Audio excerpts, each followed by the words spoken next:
সংক্ষিপ্ত আকারে বক্তব্যের মাধ্যমে আজকের বাংলাদেশকে জানিয়ে দেবেন যে আমাদের প্রিয় সহকর্মীকে হত্যার প্রতিবাদে ধামরাই প্রেস ক্লাবের সম্মানিত সভাপতি জনাব আব্দুর রশিদ তুষারের সভাপতিত্বে আজকের এই বিক্ষোভ মিছিল জানাই।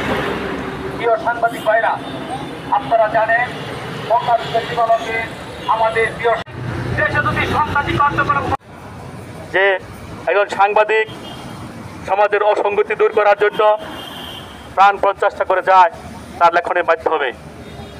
একজন ব্যক্তি দুর্নীতি করবে, একজন ব্যক্তি ঘুষ খাবে, একজন ব্যক্তি চাঁদাবাজি করবে, তার ছবি তুলতে পারবে না, তার মোবাইল ভিডিও ধারণ করতে পারবে না।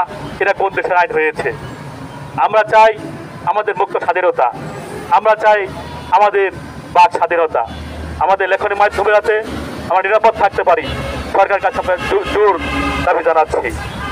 পরিশেষে সকলকে ধন্যবাদ জানিয়ে আমি আমার সংক্ষিপ্ত বক্তব্য শেষ করছি।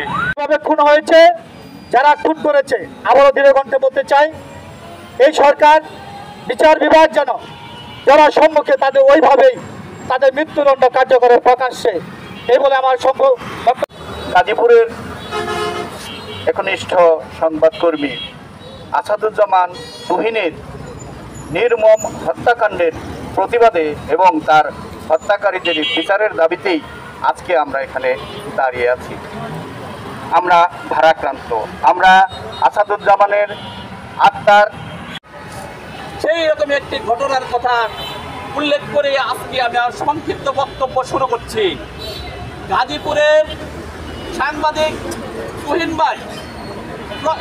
তুহিন ভাইকে প্রকাশ্য দিবালোকে কুপিয়ে খুন করা হয়েছে, অথচ ওইখানে কত লোক ছিল কেউ তাকে এগিয়ে আসেনি।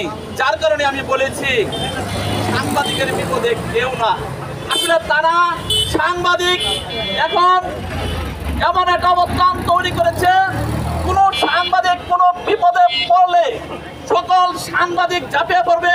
সেই প্রতিপাদ্যকে সামনে রেখে আজকে ধামরাই প্রেস ক্লাবের উদ্যোগে আমরা এই মহাসড়কে মানববন্ধন করছি। আমরা গতকাল একটা প্রেস ব্রিফিং করেছেন Gazipur metropolitan police commissioner Nazmul